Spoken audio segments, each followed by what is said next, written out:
It began as an ordinary afternoon at Atlanta International Airport, a place built not just from concrete and steel, but from the invisible tension of delays, departures, and lives briefly intersecting before scattering across the globe. The TSA. Lines snaked with impatient travelers, the smell of overpriced pretzels wafted through the terminal, and the flat murmur of gate announcements droned like background static to the day's monotony.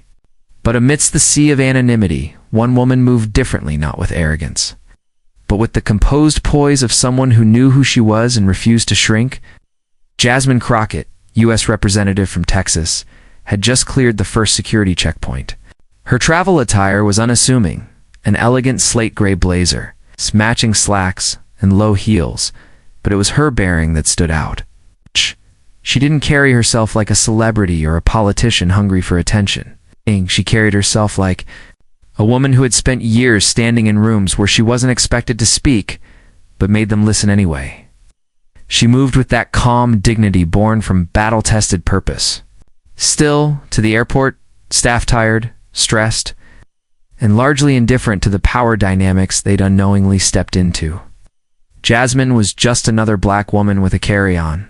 To a particular supervisor named Carl Dunstan, she was something more than that, a problem.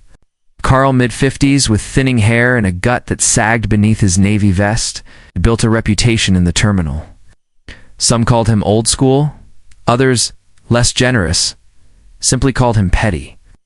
What he lacked in training or discretion, he made up for in volume and the kind of misplaced authority that clings to middle management like mildew. The confrontation began subtly, then spiraled with a velocity that no one, not even Jasmine, could anticipate. It started when her boarding pass wouldn't scan. Minor glitch. Common. She waited patiently. The agent on the scanner, a young woman with nervous eyes, tried again. Still nothing. "It says this boarding group doesn't exist," the agent muttered. Jasmine smiled. "I think you're reading it wrong. It's Priority Group 2 Congressional ID." She held out her credentials politely. The moment Carl overheard the word congressional, something in his demeanor twisted. He strolled over with a slow, deliberate walk, one hand resting on his belt like a badge. "What's the problem here?" he asked, eyes already scanning Jasmine from hairline to heel. The young agent hesitated, then offered Jasmine's boarding pass. "Her ID says Shisa, representative. There's a mismatch in the boarding group." "Yeah, I see the mismatch," Carl grunted. "Me guess you think you're special because you're in D.C.? Jasmine raised an eyebrow. "No. I think I'm special because I serve in the United States Congress. But even if I didn't, I'd still deserve to be treated with respect." Her tone was cool, unbothered. That only provoked him while respect's earned. "You don't? Just walk up here flashing IDs and expect to be let through." "Sir," she said firmly, "I'm not asking for special treatment. I'm asking for standard procedure. That should have ended it." But Carl wasn't interested in procedure. He was interested in control. And Jasmine, with her unflinching posture and unwavering gaze, represented everything he resented. A woman, a black woman, unafraid. "You can't board this flight," he declared, motioning to another agent. "Escort her out." "We'll let the airline deal with it. Excuse me," she said, now rising half an octave. "I'm a ticketed passenger." "You don't have authority to remove me without cause?" Carl stepped in closer. "I don't care who you are. You're not getting on that plane today." By now, travelers had begun to notice. Phones lifted. Whispers spread. Jasmine stood her ground, refusing to be ushered away like a child. "Let me be clear," she said, eyes blazing now. "You are targeting me without justification. I've done nothing wrong. You are making assumptions based on your own biases. Trust me, this won't be quiet." Carl smirked. "But we'll see about that." That's when the arm touched her shoulder, not forceful, but unnecessary. A second agent, younger, visibly uncomfortable, tried to guide her away. "Hush." Jasmine pulled back. "Don't touch me." "Ma'am, please," I said, "do not touch me." But it was too late.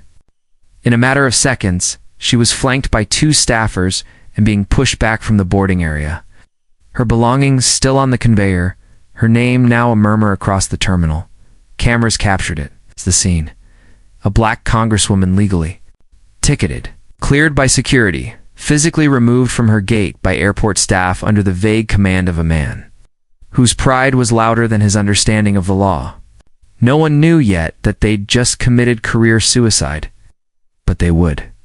Because 5 minutes later, Jasmine's phone buzzed from her coat pocket. And though she had been calm until now, her voice when she answered was suddenly sharp. "They put hands on me," she said into the receiver. Pause. Then calmly she added, "I want you here now." She didn't scream. She didn't cry. She simply stepped aside and waited, still and strong as a pillar. The airport didn't yet know what was coming, but they were about to find out. Because Jasmine Crockett's husband was en route. And when he arrived, the rules would change. The hum of traffic outside the terminal had always been loud engine roars, impatient horns, the clatter of rolling luggage. But for those who stood at the arrival's drop-off zone that afternoon, the sudden appearance of the obsidian black Maybach S-Class Mercedes didn't sound like noise. It sounded like judgment. It moved like it had been carved from shadow, its sleek body untouched by time or traffic, its windows tinted darker than regulation, untouched by fingerprints or light. And when it stopped, it didn't purr. It exhaled, a final breath before a storm. Inside, the man who stepped out wasn't what most expected. He didn't wear the uniform of a celebrity, the overglossed grin or designer ostentation of an NBA star or Hollywood mogul. No cameras had followed him, no selfies trailed behind him. But the second his polished shoes hit the concrete and the door swung shut behind him with a deliberate thunk, the energy changed. Everyone nearby, valet workers, security, even passengers, mid-conversation, looked up, as if they felt something old and powerful enter the space. 6'4", built like the kind of man who didn't go to gyms because steel bent when he willed it to. He moved with purpose, not arrogance, but purpose. Skin like bronze smoothed in flame, eyes hidden behind aviators that reflected back the sky and nothing else. He didn't need to announce who he was. The air did it for him. His name was Kingston Ray Crockett, former Ranger, decorated war veteran, billionaire private investor, weapons technologist, and more importantly, Jasmine's husband. Most of America didn't even know she was married. She'd kept her private life sealed tighter than classified documents. But those who knew, in government, military intelligence, and defense contractors, whispered his name like a warning. He wasn't just power. It was the kind of power that never showed up unless something needed fixing. Right now, his wife had been assaulted by airport staff. That meant something was broken. Inside the terminal, Carl was still lecturing to TSA agents about proper posture around entitled passengers when the front doors slid open and Kingston stepped inside. The glass doors didn't rattle, they yielded. It's like they knew better than to resist. Jasmine saw him before anyone else. Her body didn't move. She was a fortress of restraint, but her eyes softened. Just briefly, in the way a storm recognizes a harbor. She gave a slight nod. Nothing else. Kingston returned the nod, then kept walking. No one stopped him, not because they knew who he was, but because they could feel what he was.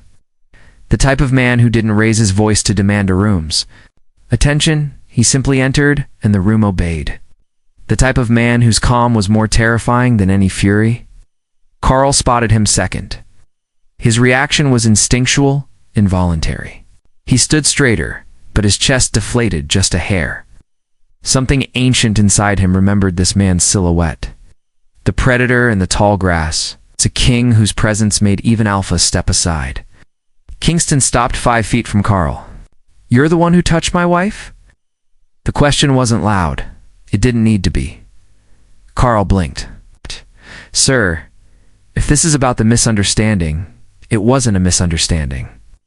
Kingston's voice was velvet and gravel, smooth but edged with ruin. It was a mistake. Carl's face twitched. He tried to summon protocol, tried to remember phrases about security, compliance, procedure, but none of them fit here. None of them mattered. "Sir, she refused to comply with instructions," Carl finally stammered. "She was aggressive. She's a sitting member of Congress." "That's irrelevant in a federal zone," Carl said too quickly. "She was disruptive." Our staff had to intervene. Your staff laid hands on her, Kingston replied, taking a step forward. Without cause, without lawful order, without any awareness of what it means to put your hands on Jasmine Danielle Crockett, Carl tried to stand his ground. We acted within authority. Your authority ended, Kingston said, removing his glasses, the moment you forgot. Your place. His eyes enshielded now were two quiet storms. They didn't rage, they devoured. And in that moment Carl understood without words that he was no longer in control. Kingston turned slowly and gestured with a single finger. A man appeared silent, unannounced. He had been sitting 3 gates away, disguised as a traveler. Suitcase, earbuds, Kindle, but he was not a traveler. Ex-military. Intelligence, Kingston's shadow. Kingston's shadow. Names, Kingston said. Facial IDs. Start here. I want full records of every staffer who put a hand on her. Anyone who stood by and watched. Anyone who authorized the removal, surveillance, body cam footage, handhelds, gate logs. Copy everything, scrub nothing. Delta 5 nodded and disappeared like vapor. Carl looked pale. You don't have jurisdiction to request any of I don't request, Kingston said. I retrieve. This is a federal facility, Carl argued. Can't just Carl, came a voice from behind. It was the TSA director. A woman who had just gotten off a frantic call with Homeland Security. Her face was gray. Shut up now. But he's threatening. No, she snapped. He's warning. And you already crossed the line. Kingston turned back. To his wife? Are you hurt? She shook her head. Physically. Then let's hurt them differently. Jasmine nodded once. The theater was over. The war had begun. Within 48 hours, 5 TSA staff were suspended. Carl was fired. The video footage went viral, with Jasmine refusing interviews while Kingston remained silent. Lawsuits followed. Congressional hearings were requested. Airport executives scrambled. And in homes across America, one truth settled deeper than any statement when you raise your hand to someone's wife. You better pray her husband isn't the kind of man who answers with silence and action, 'cause sometimes justice doesn't wear robes. It wears tailored suits and war behind its eyes.